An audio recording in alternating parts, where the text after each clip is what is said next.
సమృద్ధిగా తోడయ్యుండును గాక. ఈ సమయంలో ప్రత్యేకంగా మీ అందరికీ వందనాలు తెలియజేస్తున్నాను. Praise the lord brother. మరి 9వ తారీఖు కూడికల కొరకై మీరందరూ ప్రార్థించారు. ప్రార్థించిన ప్రార్థన ఫలితంగా దేవుడు కృప అనుగ్రహించి చక్కగా కూడికలు జరిగించారు. అందుని బట్టి దేవునికి మహిమ.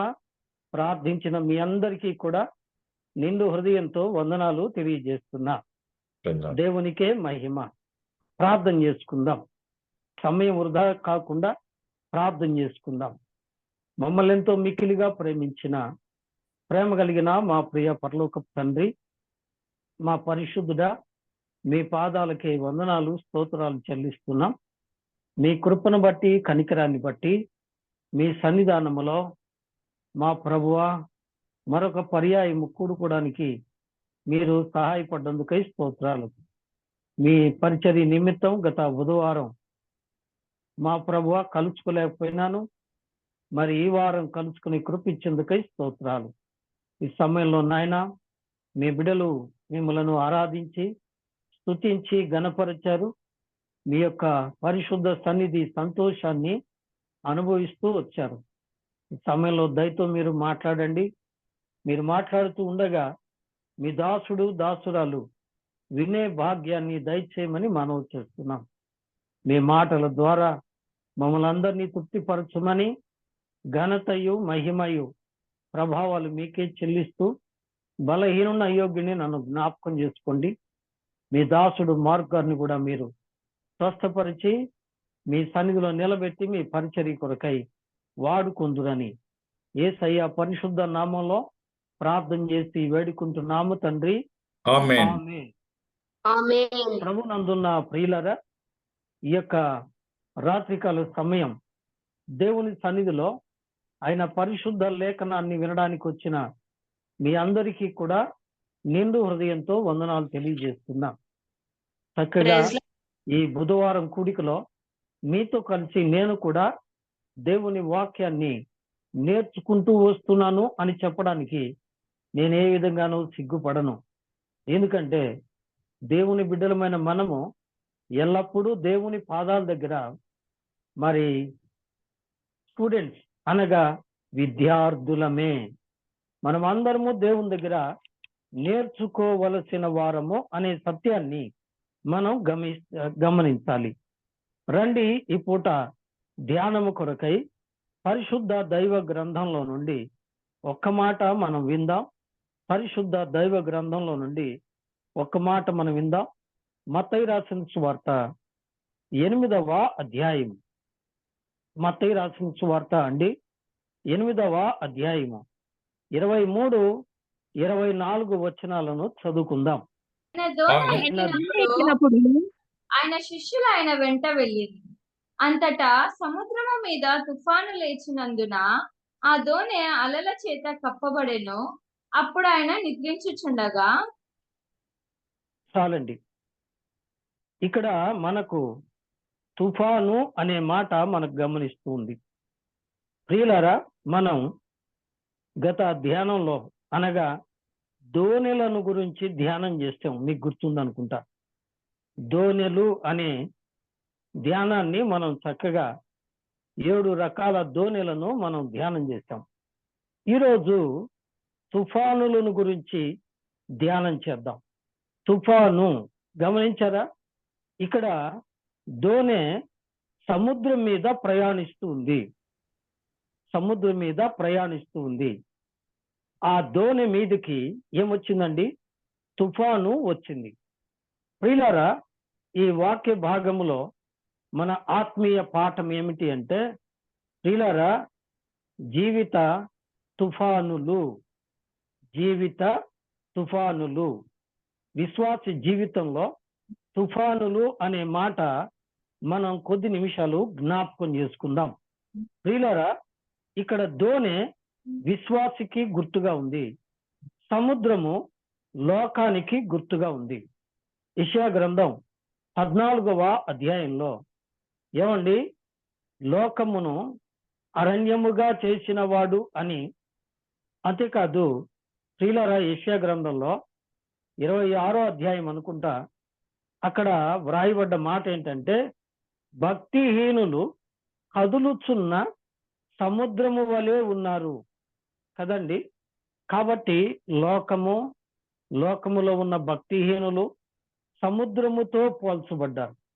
అంతేకాదండి, హబక్కూకు గ్రంథం 1వ అధ్యాయము 14వ వచనం చదవండి. హబక్కూకు గ్రంథం 1వ అధ్యాయము 14వ వచనం. ఏలికలేని చేపలతోనూ ప్రాకు ఆ. పురుగులతోనూ నీవు నరులను సమానులుగా చేసితివి. చాలండి. కాబట్టి లోకము సముద్రము అయితే, సముద్రములో ఉన్న ఏలిక లేని చేపలు ఏమండి లోకములో ఉన్న మనుషులతో సమానము, పోలిక.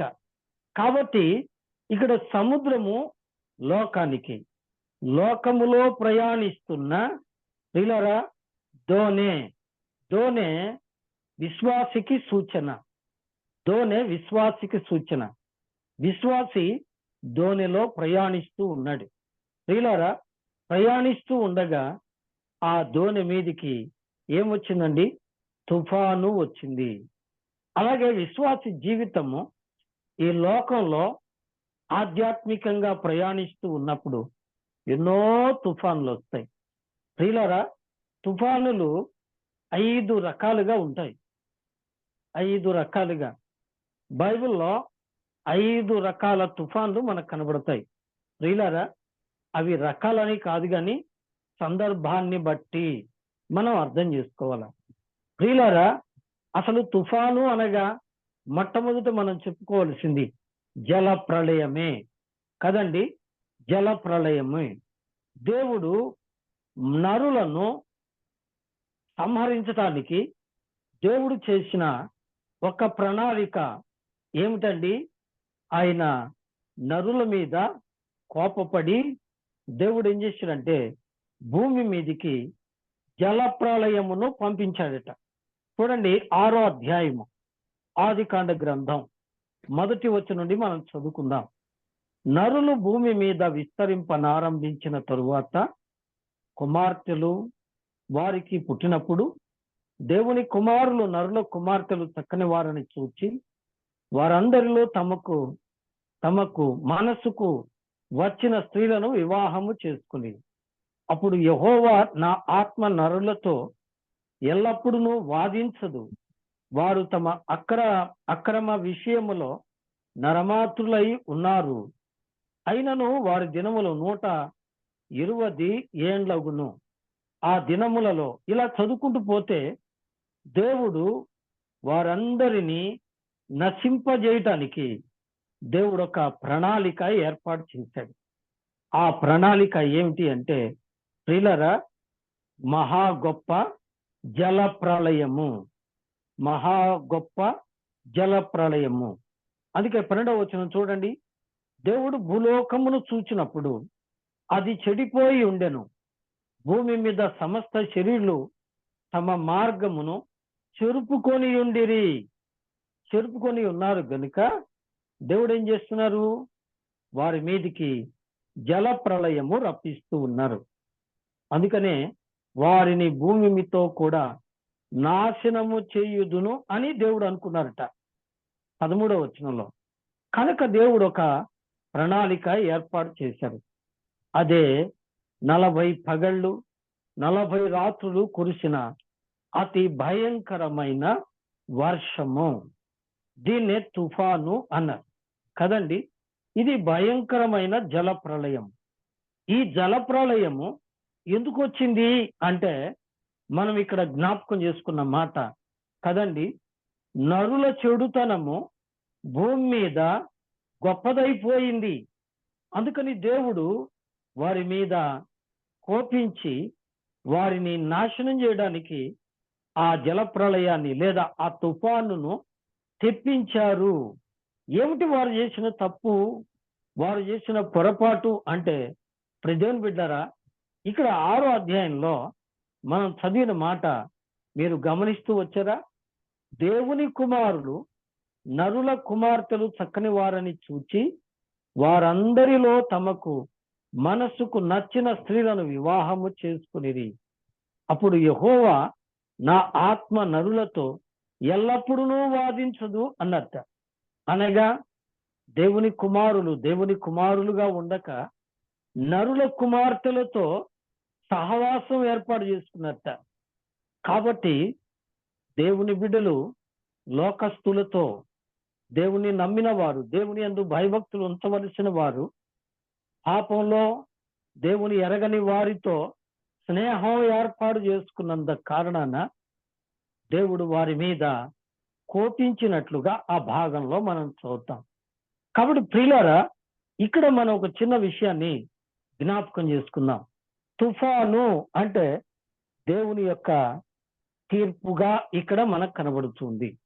దేవుని యొక్క మాటను ధిక్కరించి దేవునికి అయిష్టమైన కార్యాలు వారందరూ చేసినందున దేవుడు వారి మీద కోపించి ఆ జలప్రళయము అనే తుఫానును తెప్పించారు అని మనం అర్థం చేసుకుంటున్నాం.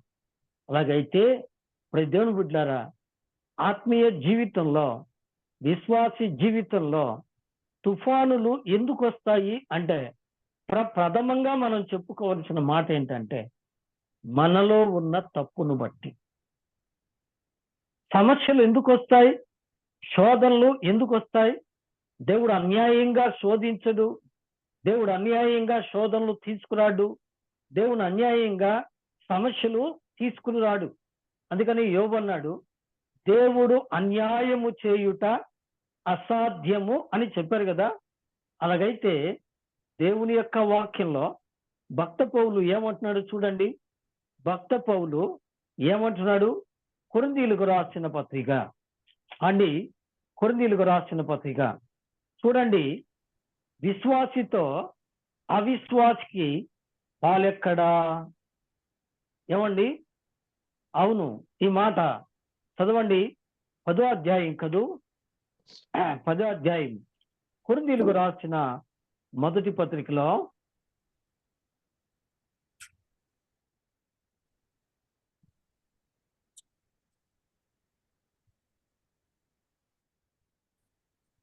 13వ వచనం. 10వ అధ్యాయము 13వ వచనం. సాధారణంగా మనుషుకు కలుగు శోధన తప్ప మరి ఏదియో మీకు సంభవించలేదు. దేవుడు నమ్మదగిన వాడు. వినరా? దేవుడు నమ్మదగిన వాడు. ఇంకో మాట కూడా మనం చూద్దామండి.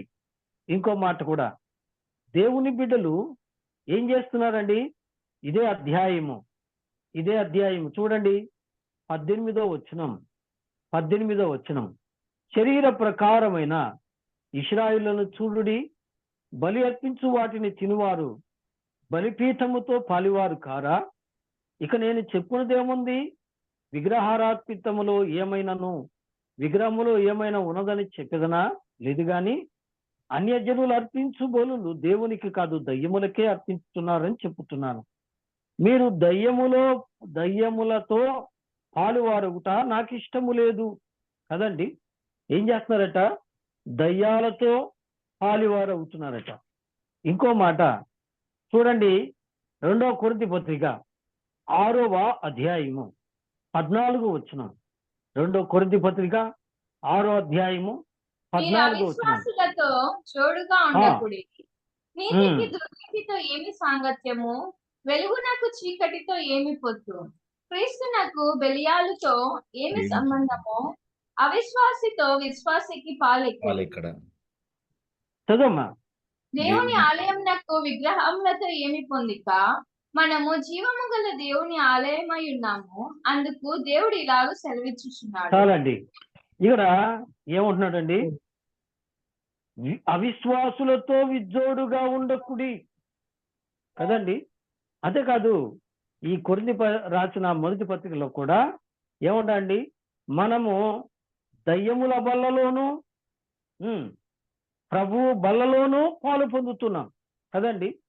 దయ్యముల బల్లలోను ప్రభువు బల్లలోనూ పాలు పొందుతున్నాం. అందువలన ఏం చేస్తున్నాము చెప్పండి? ప్రభువుకు కోపము తెప్పించుతున్నాము అనే మాట అక్కడ మనం చదువుతాం కదండి. ప్రభువుకు మనము రోషము పుట్టించదమా?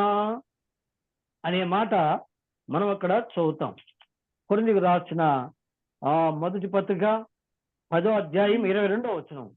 ప్రభువునకు రోషము పుట్టించదమా, ఆయన కంటే మనము బలవంతులమా? కదండి. ఏం చేస్తున్నారట? దేవునికి రోషం కలిగేటట్టుగా ప్రవర్తిస్తున్నారు. నిజమే, ఆనాడు నోవహు కాలంలో ఆనాడున్న ప్రజలు దేవుని కుమారులు నరుల కుమార్తెలతో, అనగా దేవుని బిడ్డలు లోకస్తులతో, పాపులతో బాంధవ్యం ఏర్పరచుకొని దేవునికి రోషం పుట్టించినందున తుఫాను వచ్చింది, మానవ జాతి నాశనమైంది. ఈ పూట వాక్యం వింటున్నప్పుడు ఈ స్నేహితుడా, సోదరి, జీవితంలో తుఫానులు రావడానికి ప్రథమ కారణం మనమే. మనలో ఉన్న కోపమే, మనలో ఉన్న లోపమే, మనలో ఉన్న పాపమే. చాలా మంది ఏం చేస్తారు అంటే కులానికి భయపడి, ఆచారానికి భయపడి, బంధువులకు భయపడి, స్నేహితులకు భయపడి దైవ క్రమాన్ని పాడు చేసుకుంటారు. దేవుడిచ్చిన పరిశుద్ధతను పాడు చేసుకుని లోకంతో, లోక ఆచారాలతో పాలిభాగస్తులు అవుతారు. దాని వలన శోధన కలుగుతుంది. వినరా? సాధారణంగా మనుషులకు కలిగే శోధన కాదది, మనము కొని తెచ్చుకునే శోధన కదండి. కాబట్టి ఈ శోధనే తుఫాను. కాబట్టి జీవితంలో కలిగే తుఫానుల్లో ప్రప్రథమమైన తుఫాను ఎక్కడి నుంచి ప్రారంభమైందండి? మన దోషము వలనే, మన పాపము వలనే కదండి. పాపము వలన. అందుకనే దేవుని వాక్యంలో యాకోబు రాసిన పత్రికలో ఇలా చదువుతాం. రండి, యాకోబు వ్రాసిన పత్రిక 1వ అధ్యాయము కదా. యాకోబు వ్రాసిన పత్రిక అండి 1వ అధ్యాయంలో మనం ఏం చదువుతాము అనగా చదవమ్మా. 12 కదా అంక.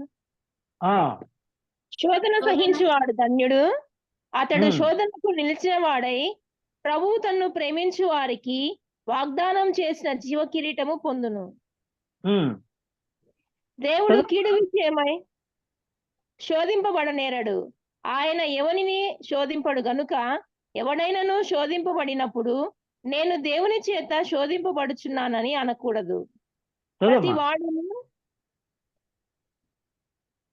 తన స్వకీయమైన దురాశ చేత ఏడ్వబడి మరలు కొల్పబడిన వాడై శోధింపబడు. విన్నదా? శోధన ఎందుకు వస్తుంది? తమ స్వకీయ దురాశ వలన. విన్నరా? విశ్వాసికి శోధన ఎందుకు కలుగుతుంది? ఇది మొదటి మాట. విశ్వాసి జీవితంలో తుఫాన్లు ఎందుకు వస్తున్నాయి? తుఫాను అంటే తట్టుకోలేనంత బాధ, ఇబ్బంది, తాళుకోలేని వేదన. ఎందుకు కలుగుతుంది అంటే ప్రథమంగా దానికి మొదటి కారణం ఒకవేళ ఇదై ఉండొచ్చు. ఏమిటి అంటే చూడండి, దురాశ గర్భము ధరించి పాపమును కనగా పాపము పరిపక్వమై మరణమును కన్నును. నా ప్రియ సహోదరులారా, మోసపోకుడి. ఏం చెప్తున్నానండి? మోసపోవద్దు కదండి. నిజమే, దేవుని యొక్క వాక్య ప్రకారం ఒక విశ్వాసి జీవితంలో, ఒక విశ్వాసి కుటుంబంలో తుఫాన్లు ఎందుకు వస్తున్నాయి, సమస్యలు ఎందుకు వస్తున్నాయంటే మనలో ఉన్న పొరపాటు కారణం కావచ్చు, మనలో ఉన్న తప్పిదము కారణం కావచ్చు. అందుకని ఏం చేయాలి? ఉదాహరణగా మనం చెప్పుకుంటే దావీదు జీవితమే చెప్పుకోవాలి. దావీదు కుటుంబంలో తుఫాను వచ్చింది. ఎటువంటి తుఫాన్ అండి? జాగ్రత్తగా వింటున్నారు కదూ. ఎటువంటి తుఫాన్ అండి? ప్రథమంగా మనం చూసుకుంటే ఆ యొక్క దావీదు కుమారుడైన అమ్నోను తన చెల్లి వరసైనటువంటి తామారును పాడు చేశాడు.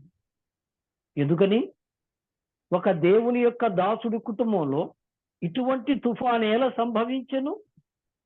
రెండవది, తన చెల్లికి జరిగిన అన్యాయాన్ని బట్టి అబ్షాలోము తన అన్న అయిన అమ్నోనును చంపివేశాడు. కదండి.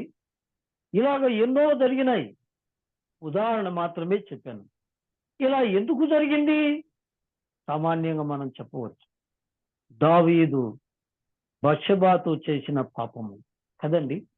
నిజమే. కాబట్టి ప్రియులారా, విశ్వాసి తొందరపడి చేసే పొరపాటు వలన తుఫాన్లు వస్తాయి, సమస్యలు వస్తాయి, ఇబ్బందులు వస్తాయి. నాకేదో వింత సంభవించిందని ఆశ్చర్యపోవడం కాదు కావలసింది. ప్రథమంగా తన తప్పేంటో తాను పరిశీలించుకొని దేవుని ఎదుట పరిశుద్ధపరుచుకోవాలి, ప్రభు దగ్గర ఒప్పుకొని విడిచిపెట్టాలి. ఎందుకు అంటే వాక్యం చెప్తుంది, అతిక్రమములను దాచిపెట్టువాడు వర్ధిల్లడు, వాటిని ఒప్పుకొని విడిచిపెట్టువాడు కనికరాన్ని పొందుతాడు అని వాక్యంలో మనం చదువుతున్నాం కదండి. కాబట్టి ప్రియ స్నేహితుడా, కుటుంబంలో శోధన వచ్చిందండి, తట్టుకోలేని బలహీనత వచ్చిందండి, ఈ బాధలు తట్టుకోలేకపోతున్నామండి. ఇవన్నీ కూడా వాళ్ళకి వీళ్ళకి చెప్పి ఇది అట్లా అయింది ఇట్లా అయిందనని బుర్ర పాడు చేసుకునే కంటే, ప్రియులారా, బీపీ తెచ్చుకునే కంటే, వాళ్ళ బుర్ర వీళ్ళ బుర్ర పాడు చేసే కంటే మొట్టమొదట దేవుని ఎదుట మోకరించి, ప్రభువా, ఈ శోధనకు నేను కారణమా, నా కుటుంబము కారణమా, నా తప్పిదములను ఒప్పుకుంటాను, నాకు చూపించు ప్రభువా అని ఒప్పుకుంటే ఎంత మేలో కదా. దావీదు ఒప్పుకున్నాడు. ఏమండి, కీర్తన గ్రంథం 32వ అధ్యాయంలో, కీర్తన గ్రంథం 51వ అధ్యాయంలో కూడా ఇలా అన్నాడు, నేనే పాపము చేసిన వాడును, నీకు వ్యతిరేకంగా నేను పాపం చేశాను, అందుకని నీ యొక్క హిస్సోపుతో నన్ను కడుగుము, నన్ను పవిత్రపరుచుము, నీ సన్నిధిలో నుంచి నన్ను తోలివేయకము అని ప్రార్థించాడు కదా. అలాగైతే స్నేహితుడా, సోదరి, తుఫాను వంటి శ్రమలు నీ కుటుంబాన్ని గలిబిలి చేస్తున్నాయా? తుఫాను వంటి శ్రమలు నీ జీవితాన్ని అల్లకల్లోలం చేస్తున్నాయా? తట్టుకోలేని, సమాధానం దొరకని ప్రశ్నలతో అలా కల్లోలమైపోతున్నావా? అలాగైతే ప్రప్రథమంగా నిన్ను నీవు పరీక్షించుకోమని ప్రభు పేరిట నేను జ్ఞాపకం చేస్తున్నాను. ఈ సాయంకాలపు వేళ మొట్టమొదటిగా ప్రియులారా, జలప్రళయము రావడానికి మానవ తప్పిదమే కారణం. తుఫాను రావడానికి విశ్వాసి తప్పిదమే మొట్టమొదటి కారణం అయి ఉండవచ్చునేమో. పరిశీలించుకోమని ప్రభుపేట మనవి చేస్తున్నాం. ఇక పాత నిబంధనలోనే మరొకసారి తుఫాను వచ్చినట్టుగా మనం చూస్తాం. రండి, యోనా గ్రంథం దగ్గరికి మనం వెళదాం. యోనా గ్రంథం అండి. యోనా గ్రంథంలో 1వ అధ్యాయం 4వ వాక్యంలో ఏం చదువుతున్నాం చూడండి. యోనా గ్రంథం 1వ అధ్యాయం. అయితే యెహోవా సముద్రము మీద పెద్ద గాలి పుట్టింపగా సముద్రం గొప్ప తుఫాను రేగి ఓడ బద్దలైపోవు గతి వచ్చెను. విన్నరా? యెహోవా సముద్రం మీద పెద్ద గాలి పుట్టించేట. దాని వలన సముద్రం మీద ఏమొచ్చిందండి? తుఫాను వచ్చింది. ఏమండి?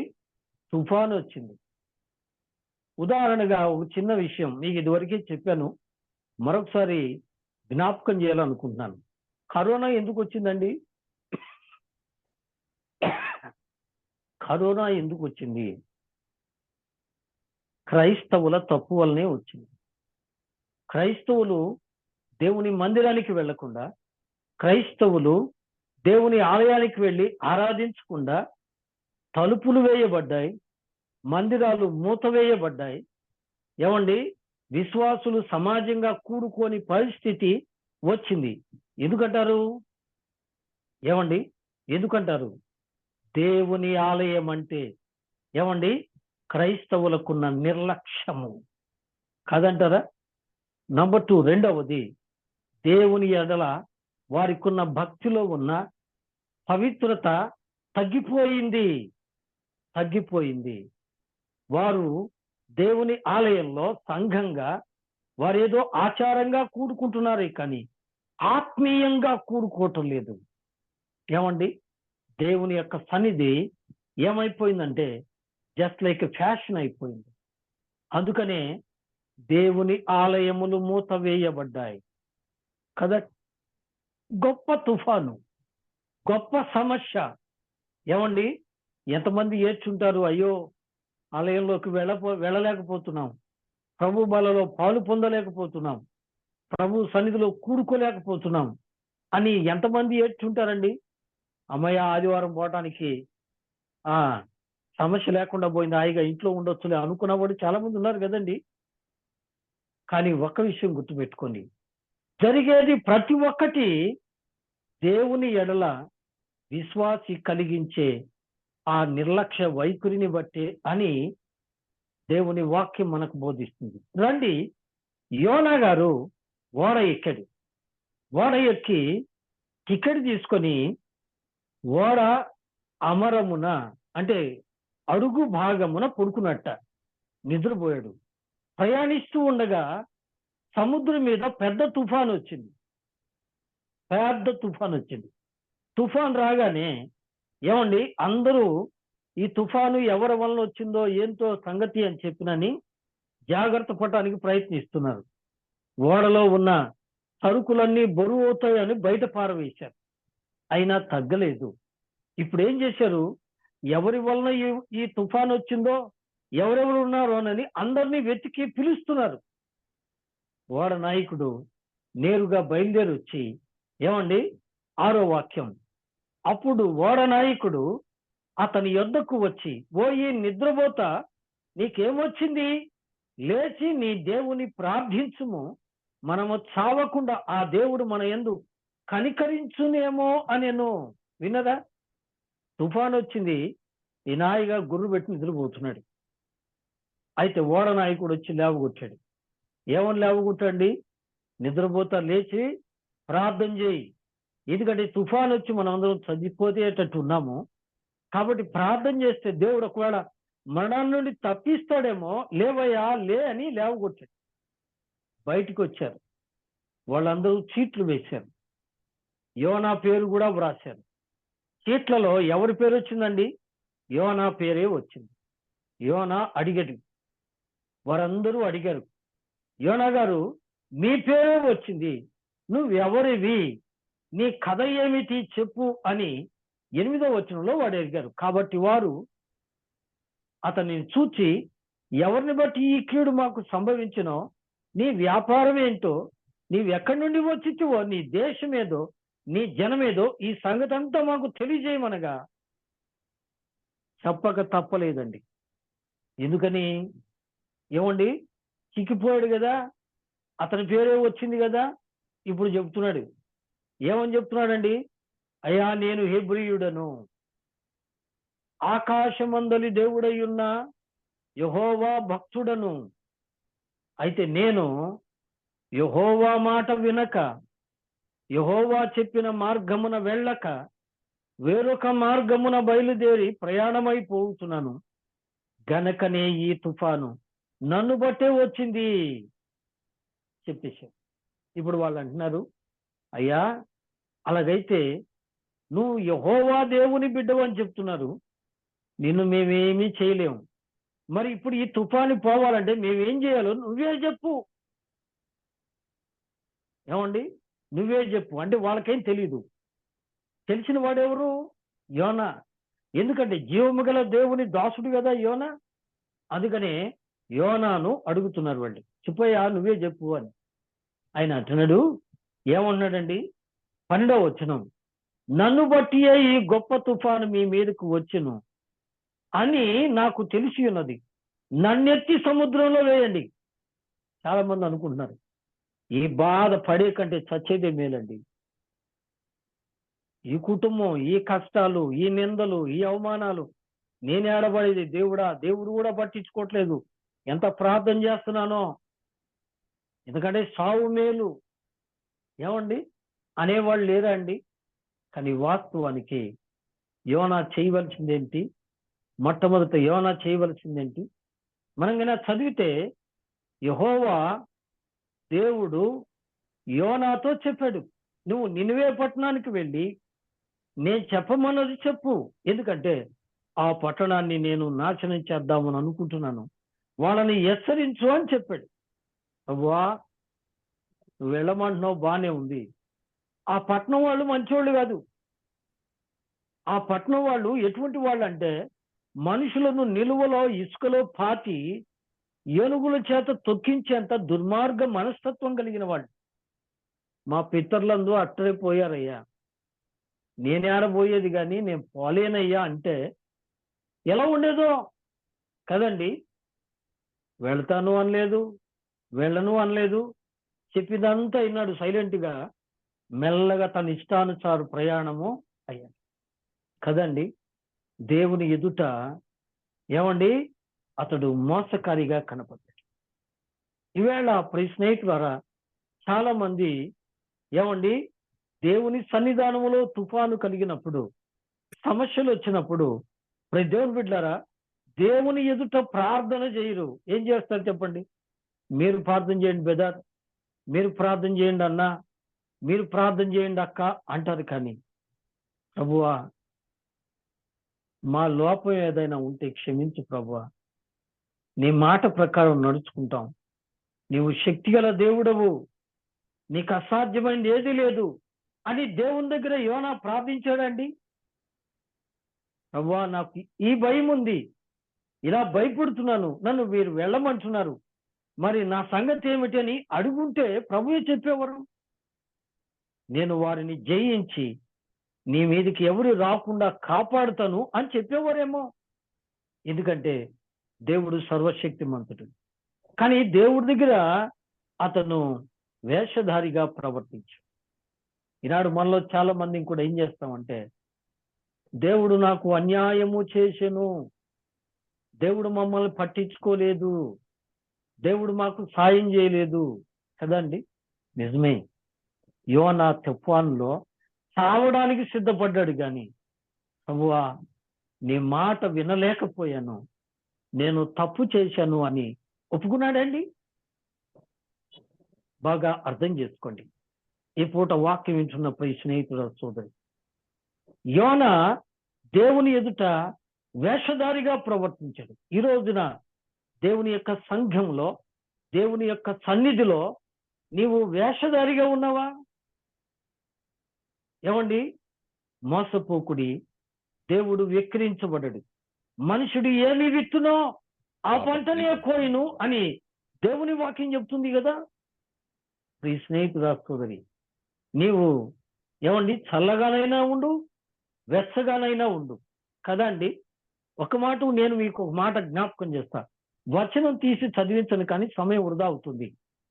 దానియేలు గ్రంథం 2వ అధ్యాయంలో ఏమండి రాజైన నెబుకద్నెజరు ఒక గొప్ప ప్రతిమ నిలబెట్టాడు. అందరినీ ప్రతిమకు నమస్కారం చేయమన్నాడు. ఎవరైతే నమస్కారం చేయరో వారిని అగ్నిగుండంలో వేస్తాను అన్నాడు. ప్రియులారా, ఇప్పుడు దేవుని నామానికి స్తోత్రం. దేవుని బిడ్డలైన షద్రకు, మేషకు, అబేద్నెగో అనేవారు కదండి, వారు దేవునికి మొక్కలేదు. వాళ్ళందరూ పట్టుకున్నారు, తీసుకెళ్లారు. అయ్యా, నీ విగ్రహానికి వీళ్ళు మేము మొక్కం అంటున్నారండి అన్న. ఏమయ్యా, భయం లేదు మీకు? నాకు నమస్కారం చేయరా? నేను దేవుణ్ణి కాదా? ఏమిటి మీకు అంత భయం లేని స్థితి అన్నట్టు. దానికి వారు ఏమంటున్నారు, నెబుకద్నెజరు రాజా, మేము నీకు సమాధానం చెప్పవలసిన అవసరమో లేదు. మేము నమ్ముకున్న దేవుడు ఈ అగ్ని గుండము నుండి మమ్మలను విడిపించుటకు శక్తిమంతుడు. ఓ నెబుకద్నెజరు, ఆయన విడిపించకపోయినా పర్లేదు, చావడానికైనా మేము సిద్ధమే, కానీ నీకు మాత్రం మేము నమస్కారమో చెయ్యి. ఎంత గట్టి తీర్మానం అండి. వారు వేశారు, అగ్నిగుండంలో వేశారు. కానీ అగ్నిగుండం, ఓ బాబు నా వల్ల కాదు వీళ్ళని కాల్చివేయటం, నా వల్ల కాదు అని చెప్పేసింది అగ్నిగుండం కదా అండి. ఇప్పుడు నెబుకద్నెజరు బయటికి తెప్పించాడు. వాళ్ళని బయటికి తెప్పించి తమ మంత్రుల చేత, సైనికుల చేత పరీక్షిస్తున్నాడు. ఎలా ఉన్నవారు? కనీసం కాలిపోయినట్టు పొగ వాసన కూడా వాళ్ళ దగ్గర లేదు కదండి. ఈనాడు మనమైతే ఏం చేస్తాం, పెళ్ళి వచ్చేటప్పటికి ఏమండి మంచి రోజా చెడ్డ రోజా ఆలోచన చేస్తాం కదండి. మంచి రోజా చెడ్డ రోజా, ఈరోజు చేయొచ్చా చేయకూడదా, ఏమండి ఇది ఇది విగ్రహారాధన దగ్గరికి వెళ్ళి ముహూర్తం పెట్టించుకొచ్చి, ఏమండి ఇది అండి టైం పాస్టర్ గారు, ఈ టైం లోపల పెళ్లి జరగాలండి అంటే ఉదాహరణగా చెప్తున్నాను, ఇంకా లోతుగా చెప్పలేనివి చాలా ఉన్నాయి కదండి. పరిపూర్ణంగా దేవుని బిడ్డలు అనుకునే మనము అన్యులకు నమస్కరిస్తున్నామా? అన్యులకు అవకాశం ఇస్తున్నామా? చేసేది పరిశుద్ధ వివాహం, ముహూర్తం పెట్టేది అన్యుడు. ఏమండి అన్యుడు ముహూర్తం పెడితే ఆడి చేతన చేయించుకోరాదు కదండి. ఇది ఎంత ఘోరం, ఉదాహరణగా చెప్తున్నాను ప్రియులారా, ఇది ఎంత తప్పు కదండి. అవును, అలాంటి పరిస్థితిని బట్టి వారు లొంగలేదు కనుకనే చివరికి వారు గట్టిగా నిలబడిన దాన్ని బట్టి ప్రియులారా ఏమైందండి, రాజే నమస్కరించాడు వాళ్ళకి. ఏమంటున్నారు, జీవము గల దేవుని దాసులైన షద్రకు మెషకు అబద్రకు అను వారి యొక్క దేవుడే దేవుడు. దేవుడికి మహిమ వచ్చింది, ఏమండి వారికి కూడా ఘనత కలిగింది. ఈ పూట దేవుని వాక్యం వింటున్న నీవు ఏ ఏ విషయములో తప్పిపోవచ్చున్నావు? మోసపోకుడి, దేవుడు వికరించబడ్డాడు. జాగ్రత్త. అన్ని సమస్యలేనండి, అన్ని శోధనలేనండి. ఎందుకనండి అంటే దేవుని క్రమాన్ని తప్పించినందుకే, దేవుని పద్ధతిని తప్పించినందుకే.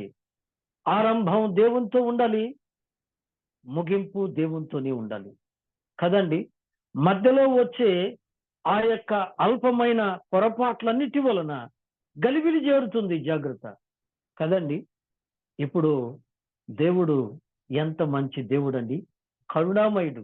అందుకే వాళ్ళందరూ ఎత్తి యోనాను సముద్రంలో పడేశారు. పడేస్తూ ఏమన్నారండి, అయ్యా యెహోవా దేవుని బిడ్డవు, నీకు అన్యాయం చేయిస్తే మాకు అన్యాయం జరుగుద్ది, ఈ నేరం మా మీద ఉండకుండా గాక అన్నాడు. ఏం కాదులే పడేయండి, దరిద్రం వదిలిపోతే చచ్చిపోతాను అన్నాడు. సావనిచ్చాడండి దేవుడు. గొప్ప దేవుడు కదా బాబు. అమ్మ చాలాసార్లు నువ్వు ఆలోచించుకోవాల్సింది అదే. చస్తే పోదులే అనుకుంటారు, చస్తే పోదండి అది. ఖచ్చితంగా మనమందరము దేవుని క్రీస్తు న్యాయపీఠం ఎదుట నిలువబడాలి కదా. నిలువబడాలి, లెక్క ఒప్ప చెప్పాలి. ఎక్కువ అవుతుంది కదా, సమయం వృధా అవుతుంది. ముందుకు వెళదాం. ఇక మూడో దానికి వద్దాం. మూడోది ఏంటంటే మనం ఇందాక చదువుకున్నాం, మత్తయి రాసిన సువార్త 8వ అధ్యాయం కదా. మత్తయి రాసిన సువార్త 8వ అధ్యాయంలో యేసుక్రీస్తు ప్రభువారు శిష్యులతో అన్నారు, మనము అద్దరికి వెళ్ళుదము అని వారితో ప్రయాణం అయ్యారట. ఆయన దోణి ఎక్కినప్పుడు ఆయన శిష్యులు ఆయన వెంట వెళ్ళారట. అయితే ఆ దోణిలో యేసు ప్రభు ఉన్నారు. యేసు ప్రభు వారితో ఉన్నారు, దేవుడు వారితో ఉన్నారు. అయినప్పటికీ ఏం జరిగింది చెప్పండి. మనం ఇందాక చదివాం 24వ వచనం, అంతటా సముద్రము మీద తుఫాను లేచినందున ఆ దోణె అలల చేత కప్పబడెను. ఏమండి ఆ దోణి మీదకి ఏమొచ్చిందండి? తుఫాను వచ్చింది. యేసయ్య ఉన్నాడు కదా, వాక్యంలోనే ఉన్నాము, వాక్యం వింటున్నాము, వాక్యం చదువుతున్నాము, ప్రార్థనకు వస్తున్నాము, ప్రార్థన చేస్తున్నాము. అయినా ఈ శోధనలు ఏంటి బాబు కదా అండి. నిజమే, దేవుని నామానికి స్తోత్రం. ఇంతకు యేసయ్య ఉన్న ధోనిలో ఎందుకు తుఫాను వచ్చినట్లు గమనించండి. వాక్యంలోనికి వెళదాం. తుఫాను వచ్చేటప్పటికి ఇప్పుడు అప్పుడు ఆయన దోణి అమరమున నిద్రించుచున్నట్ట. ఇప్పుడు వారు ఏం చేశారంటే ప్రభు దగ్గరికి వెళ్ళి, ప్రభువా నశించిపోవచ్చున్నాము, మమ్మను రక్షించుమని చెప్పి ఆయనను లేపిరి. 25వ వచనం. ప్రభు దగ్గరికి వెళ్ళారు. అయ్యా సముద్రం మీదకు తుఫాను వచ్చింది, ధోని మునిగిపోయేటట్టు ఉంది, మేమందరం చచ్చిపోయేటట్టున్నాము. ఇక్కడ నాదొక ప్రశ్న, ధోని మునిగిపోతే వారు మాత్రమే చనిపోతారా? యేసు ప్రభు వారు మునిగిపోడా? ధోనిలో ప్రభు ఉన్నాడుగా, నీళ్లు ప్రభు మీద పడవా? ఏమండి, వాళ్ళు ఏమంటున్నారు? మేము నశించిపోవచ్చున్నాము, మమ్మను రక్షించుము. మరొక చోట ఏమండి, మార్క్స్ వార్తలో మేము నశించిపోవచ్చున్నాము, నీకు చింత లేదా? లూకాస్ వార్తలో కూడా అదే మాట ఉందండి కదండి. మేము నశించిపోవచ్చున్నాము, నీకు చింత లేదా? ఏమండి, ప్రభువుకు చింత లేదా మన మీద? ఏమండి, పేతురు భక్తుడు అంటున్నాడు. ఏమిటా వచనం చదవండి. పేతురు రాసిన మొదటి పత్రిక,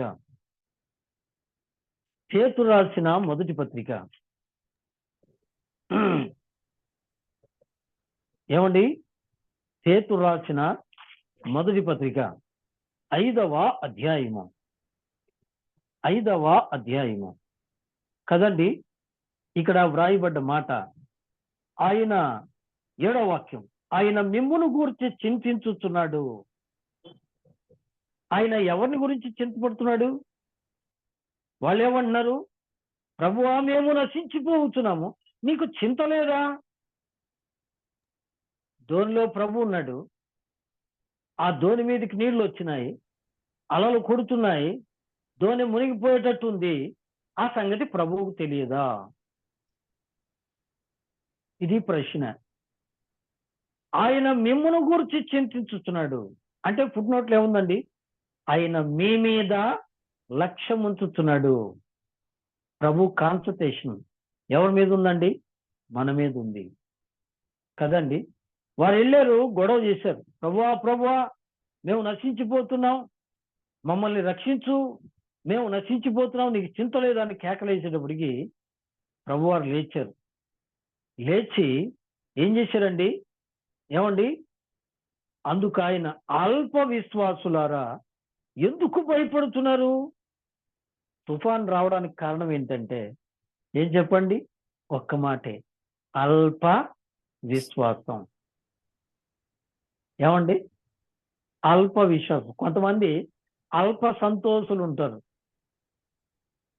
అల్ప సంతోషులు అంటే, ఒక ఆయనకి లడ్డు ఇష్టం అనుకోండి, లడ్డు తీసుకొచ్చి సగం తిని సగం పెడితే ఓయబ్బా సంతోషపడతాను, అంత మాత్రానికే కదండి. లేదు, కోప్పడి ఒక మాట అన్నారు అనుకోండి, అంతలోనే దుఃఖపడతారు ఒక్క మాటకే. వాళ్ళు అల్ప సంతోషులు, అల్ప దుఃఖులు కదండి. నిజమే, అంతలోనే సంతోషపడతారు, అంతలోనే దుఃఖపడతారు కదండి. నిజమే. వీళ్ళు అల్ప సంతోషులు అంటే, అల్ప విశ్వాసులు అంటే విశ్వాసములో అల్పము అంటే వీళ్ళ విశ్వాసము బలమైనది కాదు. దేవుణ్ణి నమ్మామండి, దేవుని మీద నమ్మకం ఉంచామండి, దేవుణ్ణి నమ్మామండి అనేవాళ్ళు దేవుని మీద నమ్మకించాలి కదా. దేవుని యొద్దకు వచ్చువాడు, ఎక్కడుందన్నమాట?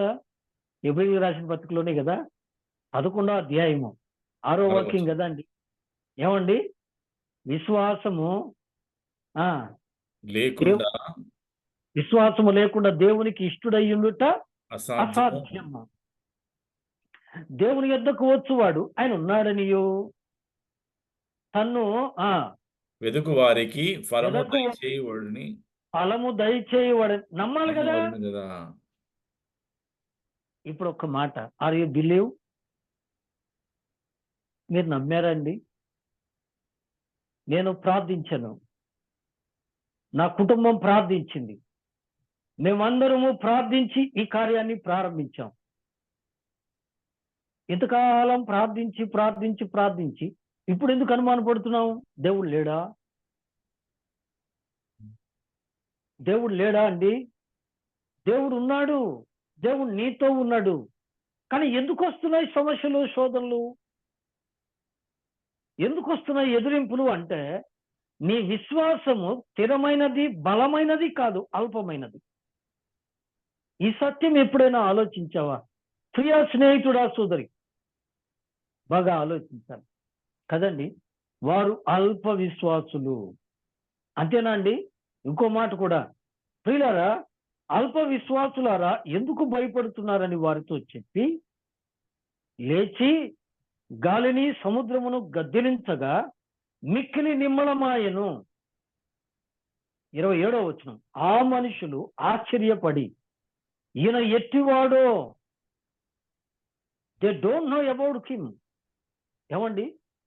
ప్రభువుని గురించి సంపూర్ణమైన అవగాహన లేదు. అర్థమైందండి? ఇప్పుడు ఒక ప్రశ్న, నీ దేవుని గురించి నీకు తెలుసా? ఆ నాలెడ్జ్ ఉందా నీకు? ఎటువంటి నాలెడ్జి? ఏమండి? ఇందాక చెప్పాను, వాళ్ళు ఏమంటున్నారు? మేము సేవించు దేవుడు ఈ అగ్నిగుండము నుండి విడిపించుటకు సమర్థుడు. ఏమండి? సమర్థుడైన దేవుడు, ఆయనకు అసాధ్యమైంది ఏది లేదు. ప్రభు అన్నారు, నేను సర్వ శరీరులకు దేవుడును, నాకు అసాధ్యమైంది ఏదైనా కలదా? నేను చాలా మందితో ఈ మాట చెప్తాను. చనిపోయిన లాజరును బ్రతికించాడు, రోగంతో ఉన్న నిన్ను స్వస్థపరిచారు. ఏమండి? ఏ ఉద్యోగం లేక బాధపడుతున్న నీకు ఉద్యోగం ఇచ్చారు. నీకొస్తున్న ఈ చిన్ని చిన్ని సమస్యలను సరిచేయగల శక్తి లేనివాడా నీ దేవుడు? నా దేవుడున్నాడు, నా దేవుడు నాకు ఈ సమస్యలన్నీ కుదిర్చి నన్ను బలపరుస్తారని నువ్వు నమ్ముతున్నావా? ఏమండి? మార్పుతో అన్నారు ప్రభు, నీవు నమ్మిన ఎడల దేవుని మహిమను చూస్తావు. బాబు, అమ్మ, నమ్ముతున్నారా? నమ్మకముందా? ఏమండి?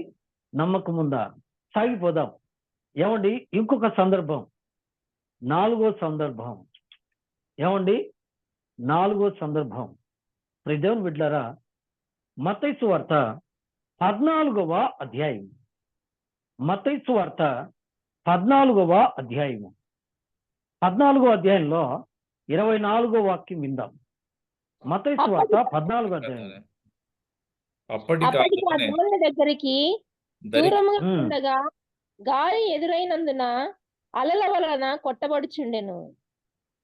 అప్పటికా దోనె దరికి దూరముగానుండగా గాలి ఎదురైనందున అలల వలన కొట్టబడుచుండెను. వినరా? ప్రభువారే చెప్పారు, మీరు దోణి ఎక్కి అద్దరికి పదండి, నేను ప్రార్థన చేసుకొని వస్తాను అని ప్రభువారు చెప్పారు. బయలుదేరి వెళ్ళారు. వీళ్ళు బయలుదేరి వెళుతూ ఏమైందండి? గొప్ప గాలి వచ్చిందట. గాలి వచ్చి అలలు కొడుతూ ఉన్నప్పుడు ఏమైందండి? వారు దోణి నడపలేక ఇబ్బంది పడుతుండగా ఆయన చూశారు కదండి. ఇప్పుడు రండి, మార్కు రాసిన సువార్త. మార్కు రాసిన సువార్త అండి. మార్కు రాసిన సువార్త 6వ అధ్యాయము. మార్కు రాసిన సువార్త 6వ అధ్యాయము. 6వ అధ్యాయంలో ప్రభువారు, ప్రియులారా, వారు దోణి నడిపించుటలో 47వ వచనం లేదా 48వ వచనం. మార్కు సువార్త 6వ అధ్యాయం 48వ వచనం. అప్పుడు వారికి గాలి ఎదురైందునందున దోణి నడిపించుటలో వారు మిక్కిలి కష్టపడుతుండగా ఆయన చూచి రాత్రి ఇంచుమించు 4వ జామున సముద్రం మీద నడుచుచూ వారి యొద్దకు వచ్చి వారిని దాటిపోవాలని ఉండెను. వినరా? వారు సముద్రం మీద వెళ్తున్నారు, దోణి నడిపిస్తూ ఉండగా ఇబ్బంది ఎదురైంది, గాలి వచ్చింది, తుఫాను వచ్చింది, దోణి నడపలేకపోతూ ఉండగా వినరా? ఆయన చూచెను. ఏమండి? ఆయన మీ మీద లక్ష్యం ఉంచుతున్నారు. ప్రియులారా, ప్రభు ఎప్పుడు మనల్ని చూస్తూ ఉంటాడు. అలాగైతే ప్రభు చూస్తున్నారండి, బానే ఉంది. ప్రభు మాట చొప్పునే కదా వాళ్ళు వెళుతున్నారు. ఎందుకు ఆ విధమైనటువంటి తుఫాను పరిస్థితి వారికి కలిగింది అంటే వాళ్ళు ఎలా ఉన్నారండి? ఏమండి? ఇంకా చెప్పాలి, చాలా సమయం కావాలి, కానీ కొద్ది మాటలతో నేను చెప్తాను. ఆ సందర్భానికి ముందే ఒక సంఘటన జరిగింది అరణ్యములో. ఏమండి? 5,000 మంది పురుషులకును ఇంకా స్త్రీలకును పిల్లలకును ప్రభువారి సహాయంతో 5 రొట్టెలు 2 చేపలతో కడుపారా భోజనం పెట్టారు శిష్యులు. అంతకుముందు ప్రభువారితో వాదించారు, ఇంతమందికి భోజనం ఏడ తెచ్చి పెడతాం, ఎడేమి లేవు, 5 రొట్టెలు 2 చేపలు మాత్రమే ఉన్నాయి, ఇవి వాళ్ళకి ఏ పార్టీ జరగదు, వాళ్ళని పంపించేయని వాదన చేశారు. అయితే ప్రియులారా, దేవుడు క్రియ చేసిన తర్వాత, వారందరికీ పంచిపెట్టిన తర్వాత, ఇక ఎన్ని గంపలు మిగిలినాయండి? మిగిలిన 2 గంపలు. ముక్కలు 12 గంపలు ఎత్తిరి. 42వ వచనం, మార్క్స్ వార్త 6వ అధ్యాయం 42వ వచనం. 12 గంపలు ఎత్తిరి. ఈ 12 గంపలు ఏమైనాయి? అయ్యగారులకు తలా ఒకటి ఇచ్చారు కదండి. తీసుకొని లేట్ చేయకుండా దోనిలో కూర్చొని మీరు ప్రయాణం కండి అని ప్రభువారు చెప్పారు. వీళ్ళు బయలుదేరి వెళ్ళారు. వెళ్తూ ఏం చేశారు? టైం వేస్ట్ ఎందుకు లేని హాయిగా ఫుల్లుగా భోజనము చేశారు. భోజనం చేసిన తర్వాత ఏం జరిగింది చెప్పండి? జస్ట్ కొంచెం ఏమండి భుక్తాయాసం వస్తుంది. వాళ్ళు ఎలా ఉన్నారు?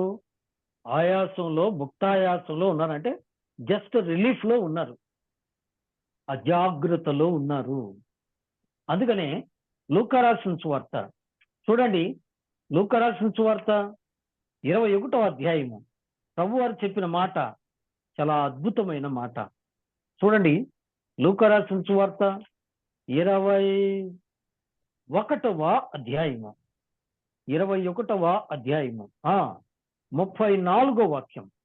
మీ హృదయములు ఒకవేళ తిండి వలనను, మత్తు వలనను, ఐహిక విచారముల వలనను మందముగా ఉన్నందున ఆ దినము అకస్మాత్తుగా మీ మీదికి ఉరి వచ్చినట్లు రాకుండా మీ విషయమై మీరు జాగ్రత్తగా ఉండి. వినరా? ఎలా ఉన్నారు? వారు మందంగా ఉన్నారు. దేనివల్ల మందం? తిండి వలననో, నంబర్ 2 మత్తు వలనను, ఏమండి ఐహిక విచారముల వలనను. వినరా? ఈరోజున మనంలో చాలా మంది కూడా దేవుని మీద, దేవుని యొక్క సన్నిధి మీద, దేవుని వాక్యం మీద కాన్సన్ట్రేట్ చేయలేం. ఏదో పాస్టర్లు చెప్తారులే, ఏదో జరుగుద్దులే, ఏదో వింటున్నాములే, ఏదో పోతున్నాములే కాదు. వాక్యం విని లేదా వాక్యము చదివి, వాక్యము విని దాని ప్రకారము జరిగించువాడు ధన్యుడు. జరిగిస్తున్నామా? ఎలా కుదురుద్దండి? ఈ పరిస్థితులు ఏంటి? ఈ లోకం ఏంటి? ఈ సిచ్యువేషన్ ఏంటి? మనం ఎక్కడున్నాము? మనం ఏమి పరలోకంలో లేము, భూలోకంలో ఉన్నాము, మనుషుల మధ్య ఉన్నాము. ఇవన్నీ ఎలా కుదురుతాయండి అంటే ఏమండి, అది మత్తే. అవునండి, పొందే తప్పదు, అబద్ధం ఆడిందే తప్పదు, తీసుకుందే తప్పదు, మాట్లాడిందే తప్పదు. ఏం చేస్తామండి? మా ఉద్యోగం అట్లాంటిది, మా పని అట్లాంటిది, మా పరిస్థితులు అట్లాంటి. తిండి వలనను, మత్తు వలనను, ఐహిక విచారము వలనను ఏమైపోయాం చెప్పండి? మందం అయిపోయాం. అందువలన తుఫాను వంటి శ్రమలు వస్తున్నాయి. బిత్తరపోయారు. ఇప్పుడు ఒరే తుఫాను వచ్చింది, ఇప్పుడు ఏం చేయాలని ఆలోచిస్తూ ఉండగా నీళ్ల మీద ఆయన నడిచొస్తున్నాడు. ఏమండి, అంతకుముందు ప్రభువారిని ఎన్నిసార్లు చూస్తుంటారు. నీళ్ల మీద నడిచి వస్తున్న ప్రభువును చూసి వాళ్ళు ఏమన్నారు చెప్పండి? ఏమన్నారండి? దయ్యమని. ఏమండి? దయ్యమని వారు కేకలు వేసిరి. మత్తయి సువార్త 14వ అధ్యాయం 26వ వాక్యం. ఆయన సముద్రం మీద నడుచుట శిష్యులు చూచి తొందరపడి భూతమని చెప్పుకొని భయము చేత కేకలు వేసింది.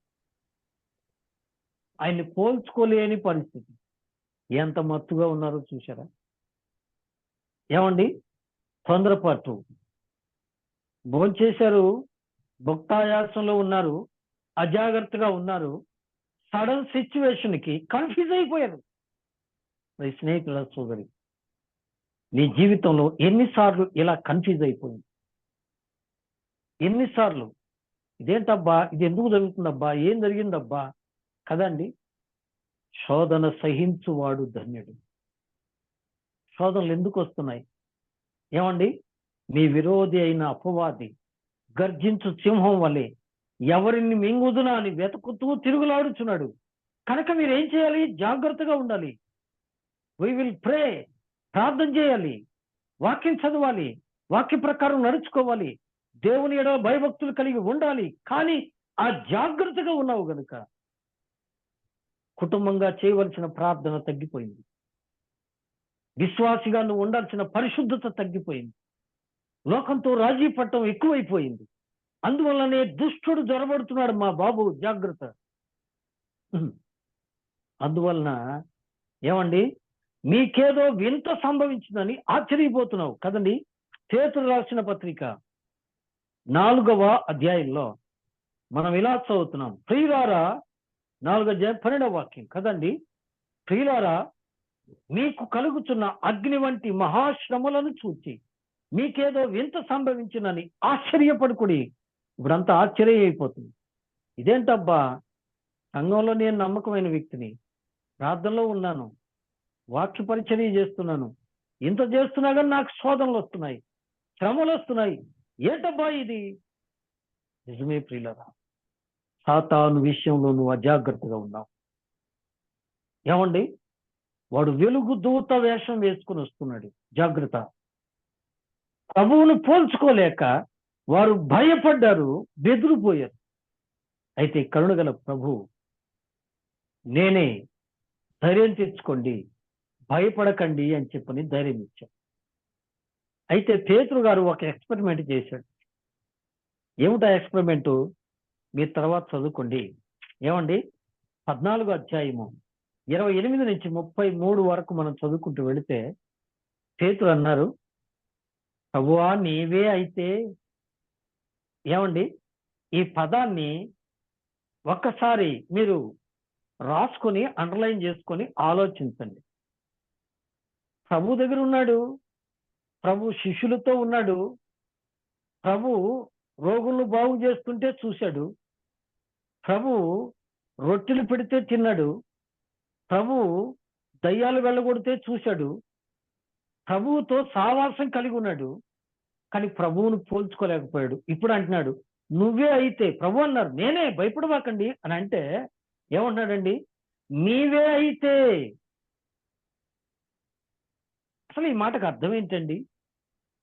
ఏమండి, ఈ మాటకు అర్థం ఏంటి? చాలాసార్లు ఇది దైవ చిత్తమేనా, ఇది జరిగిద్దంటావా, ఇలా అయిద్దంటావా కదండి.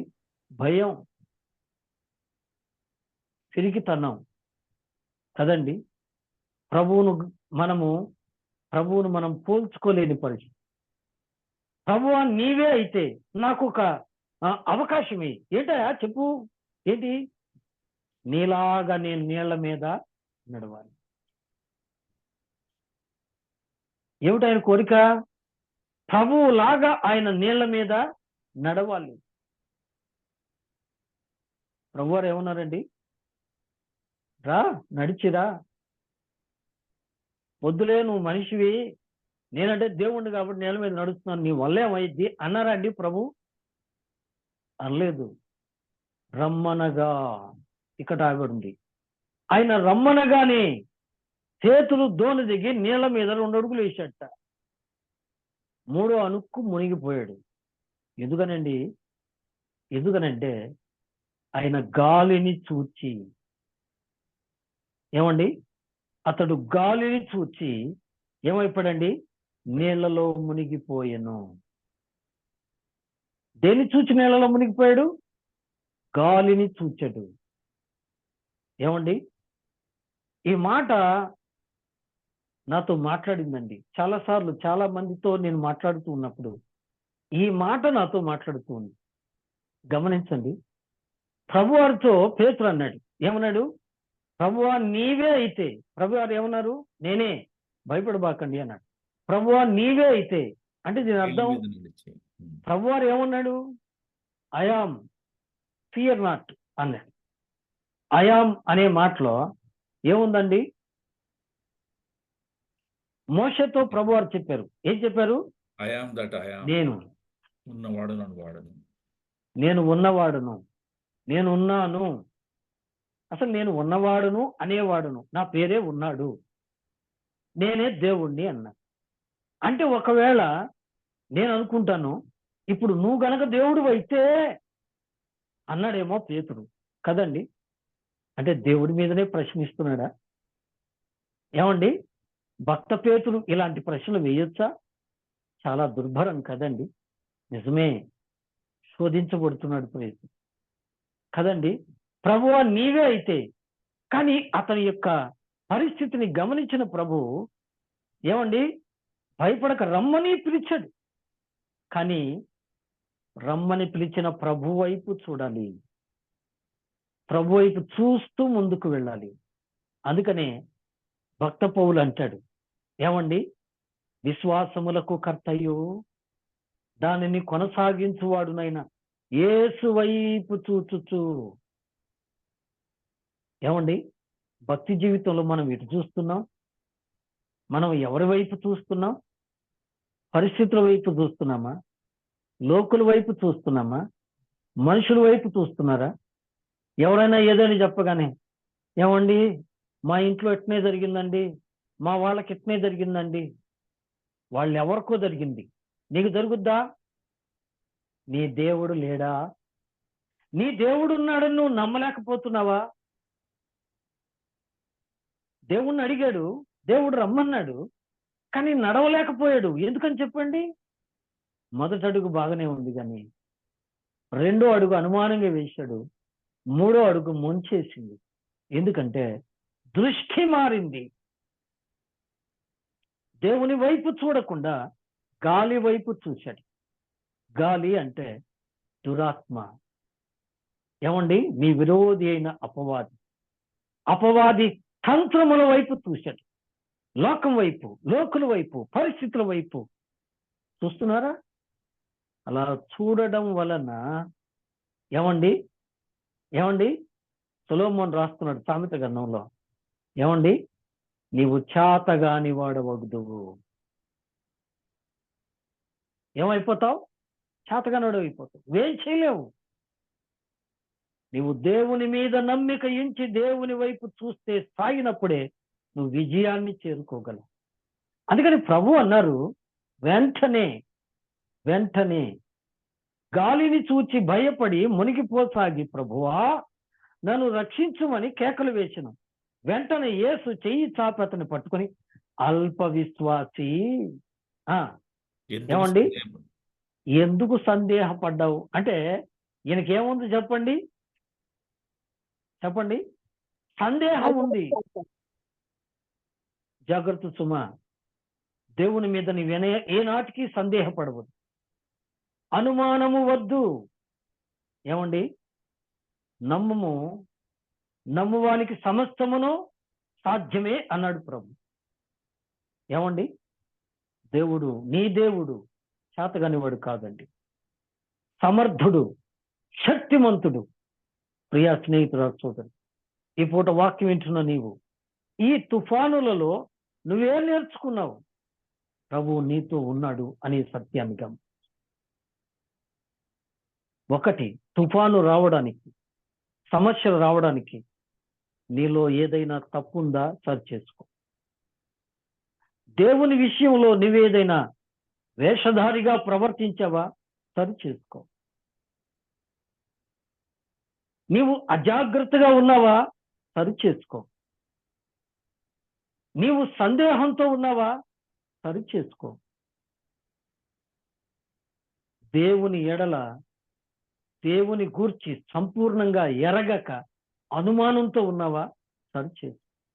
వాళ్ళు అన్నారు, ఈ రెండు మాటలు చాలా విచిత్రంగా ఉంటాయండి. మత్తయి సువార్త 8వ అధ్యాయంలో వారు అంటున్నారు, ఈయన ఎవరో, ఈయనకు గాలిని, సముద్రమును, తుఫానును లోబడుచున్నవే.